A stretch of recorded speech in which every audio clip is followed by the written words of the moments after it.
Hello kids, कसे आहात तुम्ही? आज आपण जॉग्रफीचा एक चॅप्टर चालू करतोय, आवर एन्व्हायरमेंट. आता सध्या तुम्ही हा शब्द सारखा ऐकत असाल, environment, environmental friendly, eco friendly. मग हे एन्व्हायरमेंट म्हणतात म्हणजे नक्की काय असतं? तर ते आपण आता इथं बघूया की एन्व्हायरमेंट म्हणजे नक्की काय. Natural environment, anything surrounding any living organism which is not made by humans is a part of natural environment. बघा, आपल्या आजूबाजूला अनेक लिव्हिंग ऑर्गॅनिझम्स असतात. प्रत्येक लिव्हिंग ऑर्गॅनिझमचं कुठंतरी एक प्लेस असते. आता जिथं तो लिव्हिंग ऑर्गॅनिझम असतो त्याच्या अवतीभोवतीला सुद्धा अनेक गोष्टी तिथं प्रेझेंट असतात, बरोबर आहे. फॉर एक्झाम्पल, एखादा ट्री आहे तर त्या ट्रीच्या अवतीभोवतीला ग्राउंड असतं, त्या ग्राउंडवरती हिल्स असतात किंवा रॉक्स असतात. त्याच्यानंतर तिथनं एखादा वॉटर स्ट्रीम तिथं असतो, एखादं लेक असतं, पॉन्ड असतं किंवा तिथं आजूबाजूला एअर असते. अशा बऱ्याच इतर काही लिव्हिंग ऑर्गॅनिझम्स असतात, लाईक वाईल्ड ॲनिमल्स किंवा ह्युमन सेटलमेंट असेल. म्हणजे तिथं ते जिथं ट्री आहे त्याच्या आजूबाजूला, त्याच्या सराउंडिंग्समध्ये अनेक गोष्टी तिथं आपल्याला बघायला मिळतात. मग असं त्या लिव्हिंग ऑर्गॅनिझमचं सराउंडिंग की जिथं मॅनमेड गोष्ट कुठलीच नाही आहे, तर ते जे सराउंडिंग असतं त्याला म्हटलं जातं natural environment. Both biotic living organism and abiotic non living organism are included in natural environment. आता नॅचरल एन्व्हायरमेंटमध्ये जर बघितलं तर दोन पार्ट पडतात. म्हणजे तुम्ही जर आपण अगदी फर्स्ट डिव्हिजन किंवा आपण अगदी सुरुवातीला जर क्लासिफिकेशन करायचं म्हटलं तर आपण दोन गोष्टींमध्ये करतो, लिव्हिंग आणि नॉन लिव्हिंग, बरोबर आहे. त्यातला लिव्हिंग जो पार्ट आहे त्याला म्हणतो आपण बायोटिक आणि जो नॉन लिव्हिंग जे काही आहे त्याला आपण म्हणतो अबायोटिक. मग एन्व्हायरमेंटमध्ये तुम्ही जर बघितलं तर हे दोन्हीही कंपोनंट्स तुम्हाला तिथं दिसून येतील. काही बायोटिक कंपोनंट्स असतात, like plants, trees, animals, big, small, birds, सगळे ॲनिमल्स आणि सगळे प्लांट्स हे येतात बायोटिकमध्ये. आणि अबायोटिकमध्ये जे काही तिथं नॉन लिव्हिंग ऑर्गॅनिझम्स असेल, natural, I am telling you, हे सगळे जे नॉन लिव्हिंग असतात ते सगळं जे काही आहे दॅट इज अबायोटिक कंपोनंट्स. आणि हे दोन्हीही मिळून ते नॅचरल एन्व्हायरमेंट तयार होत असतं. म्हणजे ज्यावेळी थोडक्यात आपण नॅचरल एन्व्हायरमेंटचा विचार करतो त्यावेळी आपल्याला दोन्हीही गोष्टी कन्सिडर कराव्या लागतात, ज्या लिव्हिंग आहेत त्या पण आणि ज्या नॉन लिव्हिंग आहेत त्यासुद्धा. Environment, anything that surrounds any living organism is called environment. म्हणजे काय तर तो जो ऑर्गॅनिझम, कुठलाही एखादा लिव्हिंग ऑर्गॅनिझम, आता ऑर्गॅनिझम म्हणतो त्यावेळी एक लक्षात ठेवायचं, it is not only plant or not only animal. Living organism means plant or animal, so everything. मग ह्या लिव्हिंग ऑर्गॅनिझमच्या सराउंडिंगमध्ये जे काही असतं, मग ते बायोटिक असेल, अबायोटिक असेल, व्हॉट एव्हर इट इज, जे काही असतं त्या सगळ्याला मिळून त्याचं एन्व्हायरमेंट असं म्हणलं जातं. आता ह्या एन्व्हायरमेंटचे काही कंपोनंट्स असतात, वेगवेगळ्या कंपोनंट्सचं हे एन्व्हायरमेंट बनलेलं असतं. कुठले कुठले त्यातले महत्त्वाचे आपण आता आधी बघूयात. नॅचरल एअर, ज्याला आपण ॲटमॉस्फिअर म्हणतो. त्याच्यानंतर वॉटर, म्हणजे ज्याला हायड्रोस्फिअर म्हणतात. लँड म्हणजे लिथोस्फिअर आणि लिव्हिंग थिंग्स म्हणजे बायोस्फिअर. हे आपण एक एक आता काय काय आहे त्याच्यात डिटेल्समध्ये आपण बघणार आहोत. तर हे चार कंपोनंट्स कुठले कुठले? नॅचरल एअर, वॉटर, लँड आणि लिव्हिंग थिंग्स. ह्याच्यातले पहिले तीन आहेत हे अबायोटिक फॅक्टर्स आहेत. नॅचरल एअर, वॉटर आणि लँड हे अबायोटिक आहेत आणि लिव्हिंग थिंग्स हे आहेत हे बायोटिक आहेत. त्याच्यानंतरचे कुठले कंपोनंट्स आहेत तर ह्युमन इंटरॅक्शन्स. बघा, आता त्या एन्व्हायरमेंटमध्ये आत्तापर्यंत जे बघितले हे नॅचरल कंपोनंट्स होते, पण काही जे आहेत हे ह्युमन कंपोनंट्स आहेत, म्हणजे ह्युमन मॅनमेड कंपोनंट्स आहेत. त्याच्यातले कुठले कुठले? Individual, family, society, religion, education, political situation आणि इकॉनॉमिकल सिच्युएशन. ह्युमन इंटरॅक्शन म्हणजे काय? बघा, आपण सुद्धा कुठेतरी आपलं घर असतं, ते कुठंतरी सोसायटीमध्ये किंवा गावामध्ये, एखाद्या पेठेमध्ये किंवा एखादी कॉलनीमध्ये आपलं घर असतं. आपण काय असं जंगलात कुठंतरी घर बांधून राहणारे नाही आहे, बरोबर आहे. मग त्या ठिकाणी आपण स्वतः ॲज अ इंडिव्हिज्युअल आपण काहीतरी काम करत असतो, इतर लोकांशी इंटरॅक्ट करत असतो, that is also part of environment. मग आपली फॅमिली येते, फॅमिलीनंतर आपण ज्या सोसायटीत राहतो ती सगळी सोसायटीचा विचार केला जातो. त्याच्यानंतर मग वेगवेगळे रिलिजन्स असतात, त्याप्रमाणे सुद्धा लोकांच्या इंटरॅक्शन्स वेगवेगळे असतात. एज्युकेशनल इंटरॅक्शन असते, म्हणजे बघा प्रायमरीमध्ये पण काही मुलं शिकत असतात, सेकंडरीमध्ये काही मुलं शिकत असतात, काही हायर सेकंडरीमध्ये शिकत असतात, काही डिग्री कोर्सेस करत असतात, काही पोस्ट डिग्री कोर्सेस करत असतात आणि काही एकदम हायर लेवलचं एज्युकेशन घेत असतात. परत त्याच्यामध्ये सुद्धा वेगवेगळे ट्रेंड्स आहेत, कोणी मेडिकलला आहे, कोणी इंजिनिअरिंगला आहे, कोणी कॉमर्स करतं आहे, कोणी सायन्स करतं आहे. म्हणजे काय, हे सगळं एज्युकेशनल बॅकग्राऊंड आहे, ह्याचीसुद्धा तिथं एकमेकांशी इंटरॅक्शन चालू असते. पॉलिटिकल सिच्युएशन जर बघितली तर आपल्या गावामध्ये जर विचार केला तर आपण नगरसेवक निवडून देतो, नगरसेवकांमधनं मग आपले नगराध्यक्ष ठरतात, बरोबर आहे. जिल्ह्याचा विचार केला तर जिल्हा परिषद असती, तिथं आपण काही लोकांना निवडून देतो. त्याच्यानंतर स्टेट लेवलचं स्टेट गव्हर्नमेंट असतं, त्याच्यानंतर नॅशनल लेवलचं सेंट्रल गव्हर्नमेंट असतं. ह्या प्रत्येकाशी काही ना काहीतरी इंटरॅक्शन चालू असते. आपला जरी थेट त्याच्याशी संबंध नसला तरी आपण कुठंतरी त्याच्याशी कनेक्टेड असतो. हे तुम्ही सिविक्समध्ये पण मागं शिकलेले आहात. आणि लास्ट म्हणजे इकॉनॉमिकल सिच्युएशन तिथली कशी आहे, त्या सिटीची किंवा तो इंडिव्हिज्युअल जो आहे त्याची इकॉनॉमिकल सिच्युएशन काय आहे, तो त्याप्रमाणे इतर फॅक्टर्सशी इंटरॅक्ट करत असतो.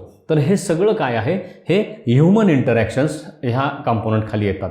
त्याच्यानंतरचं आहे ते ह्युमन मेड कॉम्पोनंट्स. आपण सुद्धा आपल्या एन्व्हायरमेंटमध्ये नॅचरल गोष्टी सोडून काही आपण तिथं ॲडिशन्स केलेले आहेत. ही मॅनमेड काही गोष्टी आपण तिथं तयार केलेल्या आहेत, लाईक पार्क्स आहेत, बिल्डिंग्स आहेत, ब्रिजेस आहेत, रोड्स आहेत, इंडस्ट्रीज आहेत, मॉन्युमेंट्स काही आहेत तयार केलेले. अशा अनेक गोष्टी आहेत की ज्या आपण इथं तयार केलेल्या आहेत. दे आर ऑल मॅनमेड किंवा human made components of our environment. आता इथे एक तुम्हाला पिक्चर दिसतंय बघा या स्लाईडमध्ये. ह्याच्यामध्ये हे सगळे कंपोनंट्स तुम्हाला दाखवलेले आहेत. 3 प्रकारचे एन्व्हायरमेंटचे कंपोनंट्स त्यांनी डिव्हाइड केलेले आहेत. पहिलं आहे नॅचरल, त्याच्यामध्ये हे 4 कंपोनंट्स येतात, एअर, वॉटर, लँड आणि लिव्हिंग थिंग्स. त्याच्यानंतर येतात ते ह्युमनमध्ये इंडिव्हिज्युअल आहे, फॅमिली आहे, कम्युनिटी आहे, रिलिजन आहे, एज्युकेशनल, इकॉनॉमिकल आणि पॉलिटिकल सिच्युएशन आहे. आणि ह्युमन मेड किंवा मॅनमेड त्याच्यामध्ये मग buildings, road, parks, monuments, industries हे सगळं त्याच्यामध्ये येतात. म्हणजे आपण एन्व्हायरमेंटचे कंपोनेंट डिव्हाइड करताना 3 कॅटेगरीत करतो, नॅचरल, त्याच्यानंतर ह्युमन किंवा ह्युमन इंटरॅक्शन्स आणि थर्ड म्हणजे मॅनमेड किंवा ह्युमन मेड कंपोनंट्स. तर हे 3 कंपोनंट्स आपण आता ह्याच्यामध्ये बघितले. आता मेनली आपण याच्यात असं बघूया की नॅचरल जे एन्व्हायरमेंट आहे त्याचे कुठले कुठले कंपोनंट आहेत, ते कसे इम्पॉर्टंट आहेत. तर बेसिकली जर अर्थचा विचार केला तर अर्थवरती 4 डोमेनमध्ये हे सगळं वर्ल्ड जे आहे हे डिव्हाइड केलेलं आहे. हे 4 डोमेन कुठले कुठले, तर पहिलं आहे दॅट इज लिथोस्फिअर, म्हणजे जी काही ग्राउंड दिसते, जी काही जमीन, जी काही लँड आपल्याला अर्थवरती दिसते, दॅट इज लिथोस्फिअर. सेकंड येतं दॅट इज हायड्रोस्फिअर, अर्थवरती जे काही वॉटर आहे ते सगळं वॉटर, मग मॉइश्चर असेल ॲटमॉस्फिअरमधलं आणि अर्थ सरफेसवरती मिळणारं किंवा ग्राउंडमध्ये मिळणारं अंडरग्राऊंड असणारं वॉटर, हे सगळं मिळून हायड्रोस्फिअर तयार होतो. नंतर ॲटमॉस्फिअर, जी काही एअर अर्थवरती आहे, अर्थच्या भोवतीने पण आहे, ग्राउंडमध्ये पण आपण बघितलं, सॉईलमध्ये पण काही प्रमाणात एअर मिक्स झालेली असते, हे सगळं मिळून जे तयार होतो that is atmosphere. And last one biosphere, म्हणजे अर्थवरती जे काही लिव्हिंग ऑर्गॅनिझम्स आहेत त्यांचा एक डोमेन तयार होतो, त्याला म्हटलं जातं बायोस्फिअर. आता ह्याच्यातला एक एक आपण डिटेल्समध्ये बघूया. त्याच्यातला पहिला येतो तो म्हणजे lithosphere. It is the solid crust or the hard top layer of the earth. बघा इथं साईडच्या फिगरमध्ये त्या रेड लाईननी ते मार्किंग करून दाखवलेलं आहे. तो वरचा जो लेअर आहे त्या लेअरला म्हटलं जातं लिथोस्फिअर किंवा तो सॉलिड जो क्रस्ट आहे त्याला म्हटलं जातं lithosphere. It is made up of rocks and minerals and covered by the thin layer of a soil. बघा आपण अर्थचं काही पार्ट आपण 6th स्टँडर्डमध्ये शिकलेलो आहोत. अर्थचा जर क्रॉस सेक्शन घेतला तर सेंटरपासून अर्थचे आपण लेयर्स काय काय असतात ते आपण बघितलेले होते. त्याच्यानंतर सगळ्यात टॉपचा जो लेअर असतो ज्याला आपण स्किन ऑफ द अर्थ म्हणू शकू, it is hard one, it is made up of Roxx आणि मिनरल्स, बरोबर आहे. तर तो जो वरचा जो थिन लेअर आहे तो क्रस्ट जो आहे तो सॉलिड आहे आणि त्याला आपण म्हणतो ग्राउंड किंवा लँड, बरोबर. आणि ते सगळं मिळून हा लिथोस्फिअर तयार झालेला असतो. It is an irregular surface with various landforms such as mountains, plateaus, plains, valleys etcetera. आता हा जो लिथोस्फिअर आहे किंवा अर्थचा जो सरफेस आहे हा असा गुळगुळीत किंवा स्मूथ नाही आहे लाईक अ बॉल, बरोबर आहे. तो अनड्युलेटिंग आहे, म्हणजे त्याच्यामध्ये चढाव उतार आहेत, खाचखळगे आहेत, रफ आहे. जर लांबनं जर बघितलं तर तो असा रफ सरफेस देतो, एकदम असा गुळगुळीत दिसत नाही. हे कशामुळं? कारण त्या लँडवरती, त्या ग्राउंडवरती वेगवेगळे लँडफॉर्म्स तयार झालेले आहेत. काही माउंटन्स आहेत, काही एकदम हाय माउंटन्स आहेत लाईक आल्प्स, हिमालयाज, काही छोटे हिल्स आहेत जसं आपले इथं सदाशिवगड आहे, आगाशिवगड आहे, ह्याच्या आजूबाजूला तुम्हाला छोटे छोटे हिल्स दिसतात ते हिल्स आहेत. काही ठिकाणी व्हॅल्यूज आहेत, व्हॅलीज आहेत, म्हणजे डीप ग्राउंड लेवलच्या खाली असं डीप जे आहेत ते व्हॅलीज म्हणतो आपण त्याला. काही ठिकाणी तुम्हाला प्लॅट्यूज म्हणजे हिलच्या किंवा माउंटन्सच्या टॉपला प्लेन एरिया दिसतो, दॅट इज प्लॅट्यूज आहेत. प्लेन्स आहेत, प्लेन्स म्हणजे जिथं काहीही नाही, असं नुसतं लांबच्या लांब माळासारखं पसरलेली जमीन दिसते, जसं सॅव्हाना किंवा डेझर्ट्स असतात, दे आर ऑल प्लेन्स. मग अशा प्रकारचे वेगवेगळे लँडफॉर्म्स तुम्हाला ह्या लिथोस्फिअरमध्ये दिसून येतात. लिथोस्फिअर मेनली का इम्पॉर्टंट आहे? The domain provides us forests, grasslands for grazing, land for agriculture and human activities. आता लिथोस्फिअर आपल्यासाठी इम्पॉर्टंट काय आहे तर बघा, प्लांट्स जी आहेत ती ग्रो होतात ह्या लिथोस्फिअरमध्ये. प्लांट्सना ग्रो व्हायला सॉईल लागते. ही सॉईल कुठं मिळते यांना? ह्या लिथोस्फिअरमधनं मिळत असते किंवा लिथोस्फिअरमध्ये ही सॉईल असते की ज्याच्यामध्ये त्या प्लांट्सना ग्रो होण्यासाठी किंवा फूड प्रिपरेशनसाठी लागणारे सगळे न्यूट्रियंट्स त्या सॉईलमधनं त्यांना मिळत असतात. म्हणजे सगळ्यात इम्पॉर्टंट थिंग आपल्याला फूडसाठी आपण इनडायरेक्टली ह्या लिथोस्फिअरवरती डिपेंड आहोत. कारण लिथोस्फिअर नसेल, सॉईल नसेल तर प्लांट ग्रो होणार नाही, त्यामुळे आपल्याला फूड मिळणार नाही. इथं फॉरेस्ट ग्रो होतात, इथं साईडच्या पिक्चरमध्ये तुम्ही बघताय की त्या सॉईलवरती फॉरेस्ट ग्रो होतात, ग्रासलँड्स ग्रो होतात की जिथं ॲनिमल्स ग्रेझिंग करत असतात, त्यामुळे ते लिव्हिंग वर्ल्ड तिथं फ्लरिश होत असतं. त्याच्यानंतर आपण सुद्धा ॲग्रिकल्चरल प्रॅक्टिसेस ज्या करतो त्या कुठं करतो? सॉईलमध्येच करतो. क्रॉप्स आपण जी घेतो ती सॉईलमध्ये घेतो.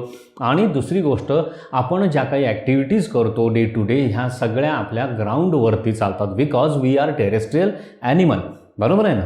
तर त्यामुळे हे ग्राउंड आपण वेगवेगळ्या पद्धतीने युटिलाइज करत असतो. ह्या ग्राउंडमधनं, ह्या लँडमधनं, ह्या लिथोस्फिअरमधनं आपल्याला अनेकविध मिनरल्स किंवा अनेक गोष्टी ज्या मिळत असतात ज्या आपल्याला डे टू डे लाईफमध्ये आपल्याला खूप गरजेच्या असतात.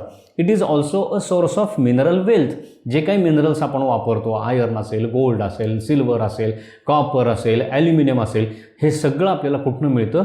ह्या लिथोस्फिअरमधनं मिळतं. So this lithosphere is very very important source for us as well as for all living organisms, because plants grow in the soil which is the part of lithosphere. Next येतो तो hydrosphere. Hydro itself indicates, hydro means water.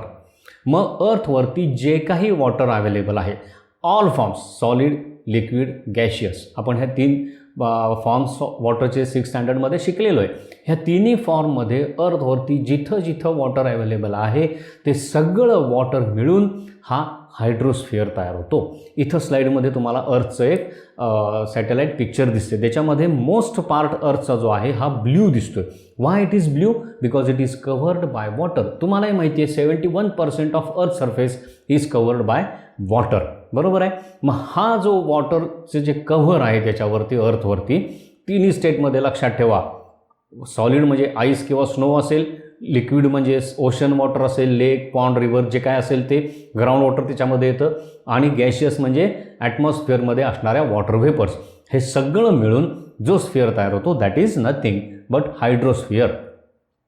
It comprises various sources of water and different types of water bodies like rivers, lakes, seas, oceans etcetera. इथं साईडच्या पिक्चरमध्ये तुम्हाला दिसतंय की वेगवेगळ्या ठिकाणी हे वॉटर स्टोअर झालेलं असतं आणि हे सगळं जे वॉटर आहे हे सगळं it's a part of hydrosphere. It is essential for all living organisms. तुम्हालाही माहिती आहे की without water no organism can survive. Even आपली बॉडी जर बघितली तर आपली body is more than 60% it is made up of water. मग वॉटरशिवाय कुठलाच ऑर्गॅनिझम जगू शकत नाही. It cannot survive. Water is a life. आपण ऐकलेलं आहे हे वाक्य, बरोबर आहे ना. त्यामुळं this hydrosphere is also very very important for living organisms. त्याच्यानंतर नेक्स्ट पार्ट येतो, that is called atmosphere. 6th स्टँडर्डमध्ये आपण बघितलेलं आहे. 5th स्टँडर्डमध्ये सुद्धा आपण ॲटमॉस्फिअरचा स्टडी केलेला आहे. तुम्हाला आठवत असेल तर वेगवेगळे layers. What is atmosphere? It is a blanket of air around the earth. The atmosphere is the thin layer of air that surrounds the earth. अर्थला सराउंड करणारा जो एअरचा थिन लेअर आहे, ह्याला थिन का म्हणले हो? Actually it is 600+ kilometre. पण अर्थचा जर व्हॉल्यूम बघितला तर त्याच्यासाठी 600 किलोमीटरमध्ये एकदम छोटी क्वांटिटी आहे. लक्षात आलं? म्हणून ह्याला म्हणलं आहे thin layer of air, that is called atmosphere. इथं पिक्चरमध्ये तुम्हाला दिसतंय की अर्थ दिसते आणि त्याच्यावरती ब्ल्यू कलरचा असा जो लेअर दिसतोय, that is nothing but air, or we call it atmosphere. It consist of a number of gases, dust, water vapour etcetera. आता हे कंपोजिशन ऑफ एअरसुद्धा आपण शिकलेलो आहे.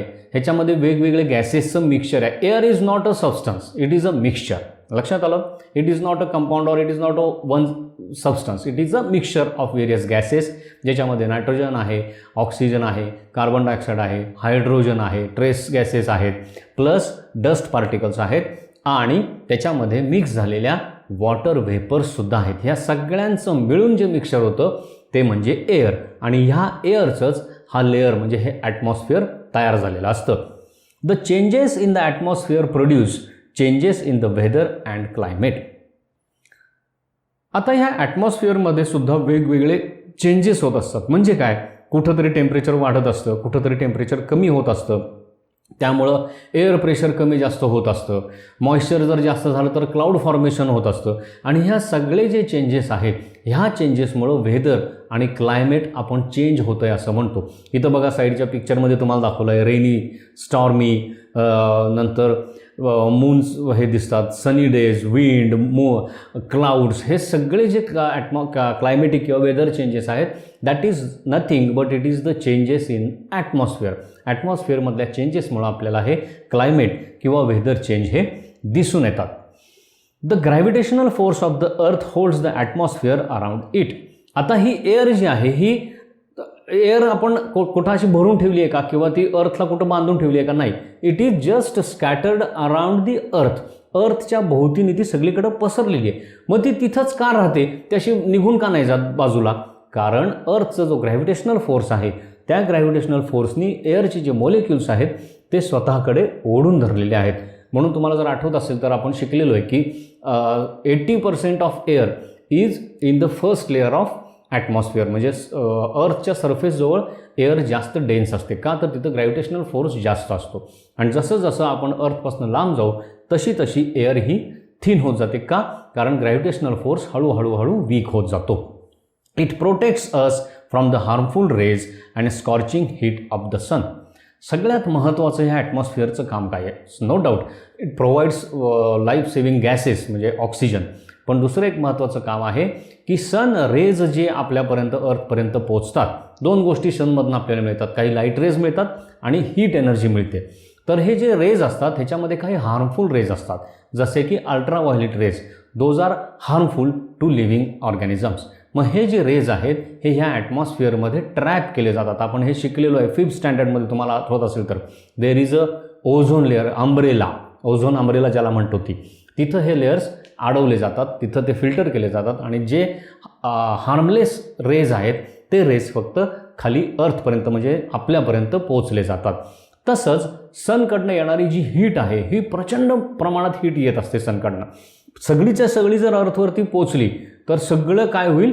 जळून जाईल किंवा it is that heat cannot be tolerated by us. मग काय होतं? हे जे ॲटमॉस्फिअर आहे ते ॲडिक्वेट हीट फक्त अर्थ सरफेसपर्यंत पोहोचून द्यायचं काम करत असतं. So atmosphere in other words acts as a filter for living world on the अर्थ.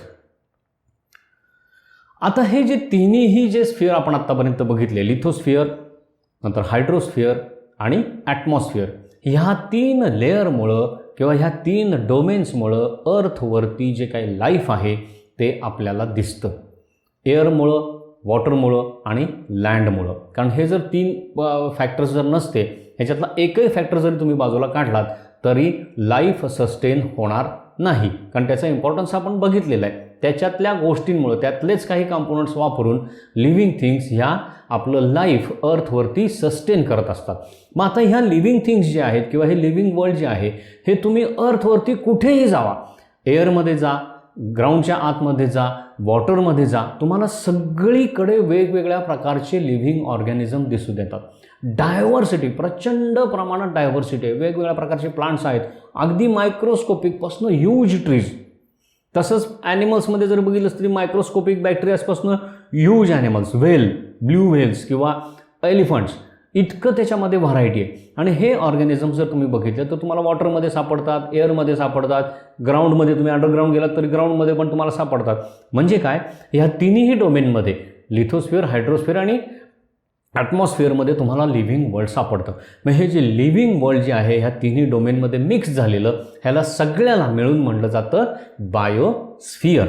The living world is called biosphere. हे जे सगळं लिव्हिंग ऑर्गॅनिझम्सचं जे स्वतःचं वर्ल्ड आहे that is nothing but a biosphere. The plant and animal kingdom together make biosphere. Plant आणि animal हे दोन्ही मिळून काय तयार करतात, अर्थवरचा बायोस्फिअर तयार करतात.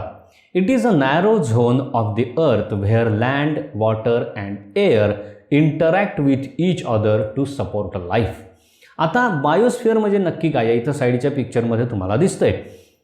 लिथोस्फिअर आहे, हायड्रोस्फिअर आहे आणि ॲटमॉस्फिअर आहे. ह्या तिन्हीमध्ये आपल्याला लिव्हिंग वर्ल्ड सापडतं किंवा लाईफ सापडतं वेगवेगळ्या फॉर्म्समध्ये. म्हणजेच काय, हे तिन्हीही एकमेकांशी इंटरॅक्ट करत असतात. आपण वॉटर सायकल बघितली आहे, वेगवेगळ्या गॅसेस सायकल्स बघितलेल्या आहेत, सॉईल फॉर्मेशन कसं होतं ते बघितलेलं आहे. म्हणजेच काय, हे प्रत्येक स्फिअर्स हे एकमेकांशी इंटरॅक्ट करत असतात, एकमेकांमध्ये त्यांचं एक्सचेंज रिलेशनशिप चालू असतं. आणि ह्याच्यामध्येच हे लिव्हिंग थिंग्स स्वतः लाईफ सस्टेन करत असतात. म्हणजे काय, तर हे तिन्ही स्फिअरचा जो इंटरॅक्टिंग झोन आहे तिथं तुम्हाला लाईफ सापडतं. म्हणजेच ह्या इंटरॅक्टिंग झोनलाच आपण म्हणतो बायोस्फिअर. आणि ह्या बायोस्फिअरचं मेन काम काय आहे, तर इट सपोर्ट्स लाईफ.